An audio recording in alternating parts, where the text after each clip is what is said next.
Usually we do rookie quarterback performances, but CJ and what's that? No one played. Yeah, CJ and Bryce are on their buys. By the way, the Panthers and the Texans meet in week 8, so that'll be fun. Anthony Richardson is done for the season, unfortunately, but we will talk about an undrafted rookie and as part of this top 5 conversation. Start at the bottom, number 5. My guy, your guy, Jahmyr Gibbs, running back out of Alabama, first round pick of the Detroit Lions. Let me ask you first of all, did you talk to your brother about the game, and how do you sort of get over that sort of whooping? I haven't talked to him. I usually wait till a game like that. You kind of give it a couple of days. It's like a fine wine. Just let it breathe, and then settle. Because it's one of those things where you can say just win the next play, but those plays kept stacking up, and it was pretty clear at halftime that it was just it was a wrap. Yeah, no, it was a. Hopefully, it's a reset game, and Detroit kind of got knocked back to reality a little bit. Sometimes, as my dad said, you can get a little big for your britches, which sometimes a game like that will reset you and get you back to reality and back to who you are. Yeah, because going into that game, the Lions had so many records in terms of offensive things they'd accomplished, defensive things they'd accomplished, and none of that showed up in that game. But Jahmyr Gibbs did have a pleasantly surprising performance, ran for 68 yards and 11 carries, had a touchdown, had 9 more receptions for 58 yards.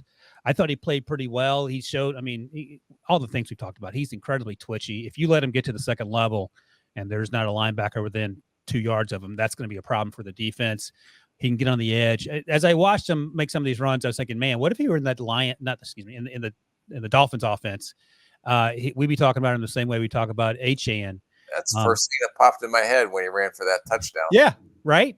I mean, it was go time.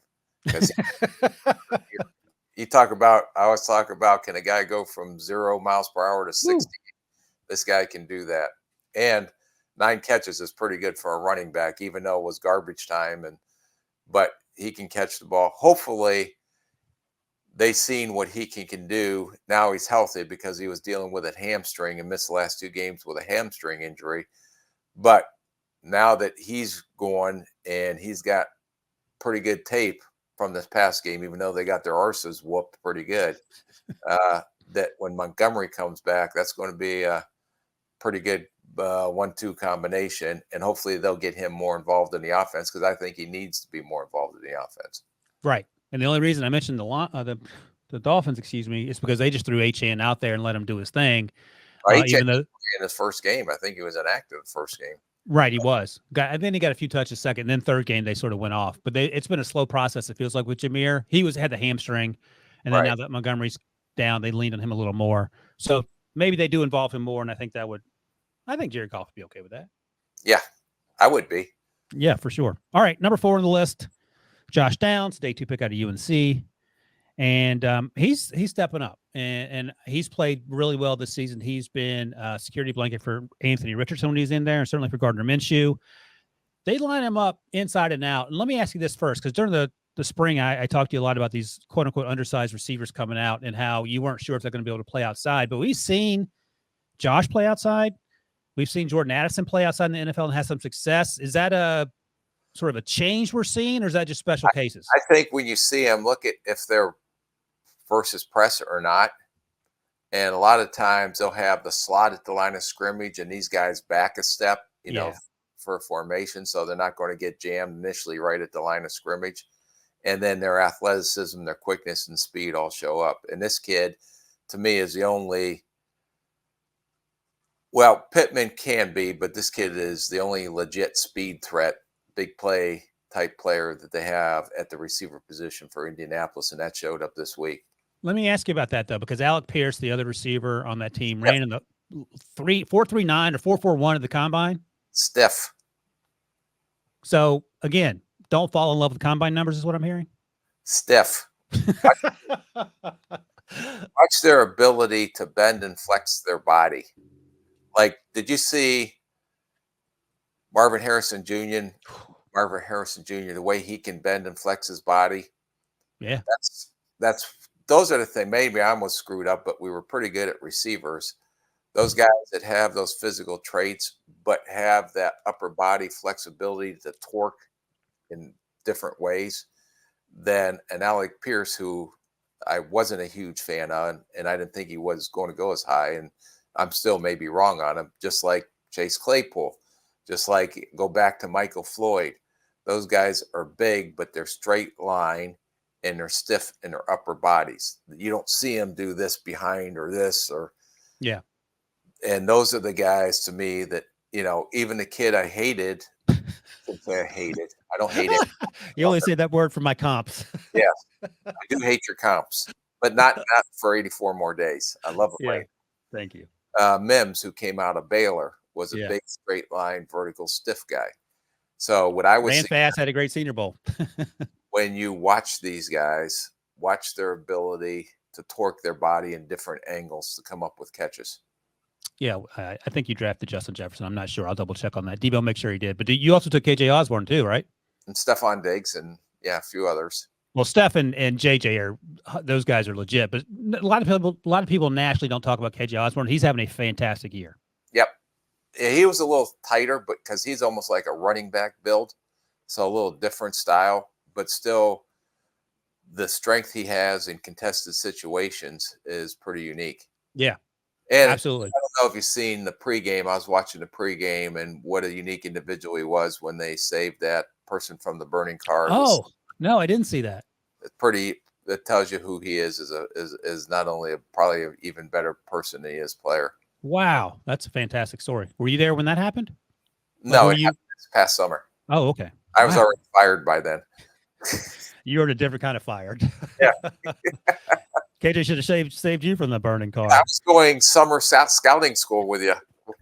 Well, KJ was making use of his time better than we were for sure. All right, so Josh Downs had the 59-yard touchdown also as part of that game that they somehow lost, even though they scored 38 points. That was a blown coverage, but whatever. He caught the ball and outran everyone to the end zone. He's been a fun watch so far this year. Number 3 on the list, talked about him last week, talked about him in the preseason, and talked about him in January when we weren't very impressed by his Senior Bowl performance. Quarterback Tyson Bagent out of Shepherd University in West Virginia. I mean, look, they didn't ask him to push the ball down the field, but we've been talking about Justin Fields for a year and a half now, and Tyson got the ball out on time. He got the ball out on time, usually accurately, even if it was in a short game. He made some plays with his feet, buying time in the pocket. Sometimes he left the pocket too early, but whatever. This guy's making his first NFL start after playing Division II football. And when he was asked to throw the ball outside the hashes, outside the numbers, I thought he did so with some arm strength and some accuracy, and he showed the ability to run the ball. So you talked last week, he looked like he was having fun. He continues to look like he's still having fun. Yeah, he's playing with what I don't like. What do I have to lose? I'm living my dream right now. So let it rip. I said, but I was impressed with his arm talent and his accuracy, especially when he doesn't set his feet, because he made some off-schedule throws or some throws that his feet aren't set, but they got there on time and they had plenty of velocity behind the throws. I think they really limited his reads and going through progressions. It was like, okay, get the ball here quick, get the ball here. They did a really good job game planning, I thought, making sure that he didn't have too much to think about, that he can just go out and play without really having to think about a lot of things. And they gave him some pretty easy options, but he executed all those. And the athleticism, like I said, he made some plays with his legs. Vegas defense probably is not the most toughest defense that the kid will face. But you got to give him credit where credit is due, and he got to win. And but they were able to run the ball that took some heat off of him as well. And a lot of those quick throws and the bubble screens and things like that were extensions of runs. But he executed, and he's a very good athlete, and he has arm talent. Are you saying that the Raiders defense is better or worse than Colorado School of the Mines, the team that beat Shepherd last year in the playoffs? I would say worse after last week. Oh, that's too much. That's too much. Yeah, they didn't play. They just looked dead. Yeah, and there's a lot of things going on there. I wish I sent Debo the tweet before just now. Roger Sherman, I think he's with the Ringer, tweeted out a picture of the 3 guys for the Colorado School of the Mines, the last team that one of these guys intercepted Tyson Bagent, one of them sacked him, and one of them did something else. And Colorado School of the Mines is known for a lot of things, probably their geology department, but also their football team are the guys that take these super crazy headshots. Like they'll shave half their head or shave their beard off and have like the Abe Lincoln going. So I didn't prepare for that, but it's funny. So we'll get that at some point. I'll show it to you, Rick. You'll get a good chuckle out of that. All right, number 3, that was Tyson Bagent. Way to go. 21 and 29 for only 162 yards, but did score a touchdown. And as I mentioned, he ran for 24 yards. Number 2, a young man I'm going to start calling Puka Nacua. I was watching that game against the Steelers, and he was just running drag routes all day long, and they were against man, and they weren't covering them, and they had outside leverage, and the cornerback, whether it was Levi Wallace or our buddy Patrick Peterson, just couldn't run down a guy who ran a 4.57 or whatever he ran at the combine. Amazing. It just fascinates me. It is incredibly fascinating. So he can run drag routes and get yards after the catch. He also ran over Joey Porter Jr. on his way to almost scoring the touchdown in that game. But he can also run sideline routes and make toe tap Justin Jefferson type catches too. Concentration to get his toe tap down on that one catch. I think it was to the left side. Yeah. So 8 catches, 154 yards, targeted 12 times. Cooper Kupp only had 2 receptions. Cooper Kupp dropped 2 passes, the first 2 thrown to him. He only had 2 drops all last year. But tell me about Puka Nacua, how impressed you are with him. I am running right behind the bandwagon. I'm trying to reach out. Speed up. But he is, I have to give credit where credit is due. For as much as I didn't want to jump on the bandwagon, I'm actually trying to weasel my way on there some way.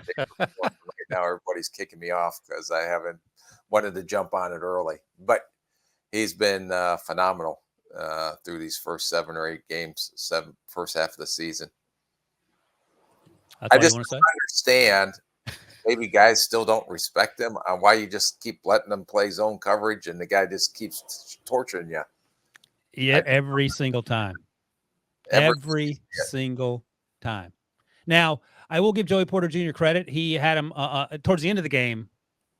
He actually did man him up pretty tightly on some of those drag routes and had some PBUs. You could have called defensive holding there. It wouldn't have shocked me, but it was a physical matchup. So after he laid Joey Porter Jr. out on and look, Joey Porter Jr. he's not built like Puka Nacua, so I get bouncing off of him. But man, what a fun story he's been over the first 7, 8 games of the season here. All right, number 1, the guy we talked about a moment ago in passing, because we were talking about Josh Downs and sort of being a quote unquote undersized receiver. Jordan plays a lot of outside as well, but to your point, in fact, on the very first throw his way was that middle field throw to versus Travarius Ward, where he got out physical to the top of the route by Ward and lost the interception. And to your point about getting off the line of scrimmage and not getting hands on people makes it a little easier for smaller, quicker guys to win. That said, he came back in the second quarter and wrestled the ball away from Ward and turned it into a 60-yard touchdown. Had a humongous game. Like we said during the draft process, incredibly shifty in small areas. If he's running at speed at you, that's a problem if you're the defensive back. And he had a couple balls just go off his fingertips. He could have had 3 touchdowns. Kurt just missed him in the back of the end zone on a little corner route. I don't know what more you'd want from a player who's trying to fill in for Justin Jefferson being sidelined.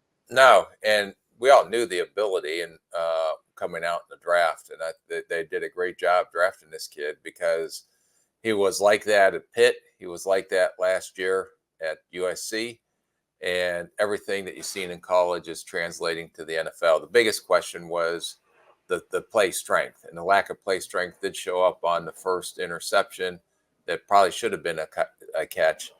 But then for him to come back and listen, dude, you may have got me once, but you're not taking this one away from me. And for him to do that, because he's fast, he was a really good route runner. He was pretty special with the ball in his hands after the catch. So I thought he lit it up. And for him not having Justin Jefferson opposite of him and to have that type of production and that type of game is incredible. It's amazing that for as much flack as Kirk Cousins get, how he makes receivers pretty good, what he's done with Thielen, what he's done with Jefferson, what he's doing with this kid, what he's doing with Hawkinson. He makes those guys some money off the production that those guys produce, but they have to have a quarterback throwing to them too. No, he's had a great year. And Kirk Cousins reminds me, if I'm going to do a comp, he reminds me of me. Like, he's terrible in prime time. And just like last week, I went 0-13 in my picks. Don't remember that part. Remember the good stuff. That's why Kirk Cousins and Ryan Wilson will go down in history together, Rick. All right, let's talk quickly about these honorable mentions here. I'll read out the names, and then you can give me your thoughts on any of these guys if you want to, or we'll just move on. Dalton Kincaid, 8 receptions, 75 yards. It looks like Dawson Knox is going to be out for a while with a wrist, I believe. So his utilization might go up, I should say. And I mentioned just a couple of Steelers guys here because I was looking through True Media, and they had these young guys flashing. They didn't play a bunch of snaps against the Rams, but Nate Herbig had a sack, and he's incredibly active for someone who weighs in the 230s. And then Keanu Benton, their day 2 pick, who plays in the middle of that defense, plays over the center, plays some 3 technique. And he did some things, got pushed around and get some double teams at times, but he also got better as the game went on. Any thoughts about any of these 3 guys who made the honorable mention? Yeah, Kincaid's doing what he's doing, what he did in college. And I thought he did give pretty good effort as a blocker, more than I anticipated him doing. Benton, to me, what surprised me, and we saw flashes of it at the Senior Bowl, may be a better pass rusher than he showed in college. Yeah, because he got after the quarterback pretty good. A couple of times he didn't stay square to the line of scrimmage. I know they have him in a nose in a cocked position and kind of got, washed down the line of scrimmage a little bit. But when he stays square, he's solid in the run game when I ask him to do that. But he surprised me a little bit with his twitch and quickness as an inline rusher. And you've seen flashes of that at the Senior Bowl that you didn't see in college last year. And Herbig is just a going Jesse off the edge. I mean, it's like you're watching him at Wisconsin, undersized. You can't put him in TJ Watt category because of the size, but those typical edge rushers that come out of Wisconsin that just are 34 outside linebackers that are better when they're going forward and go get the quarterback. This guy had some speed and twitch off the edge. Now, No Boom, I think, was the left tackle. If he either him or Alaric Jackson, maybe an Alaric Jackson. Okay, I didn't know if No Boom might have been hurt this game, but whoever was a left tackle could not match up with the speed that this kid had coming off the edge. And this kid plays with his hair on fire, which he did in college as well. Yeah, it was Alaric Jackson, and that's the thing, because we talked about Herbig during the pre-draft process and said, well, he'll probably have to kick inside, play off-ball linebacker at the next level, and maybe that was the plan on some level for the Steelers, but they saw him in over the summer and then in training camp, and maybe that changed their opinion. Is that something that I would say that mistakes that are made are if the guy does something really good in college, that when he gets to the NFL. Don't overthink it, is what you're saying. Yes. All right, fair enough.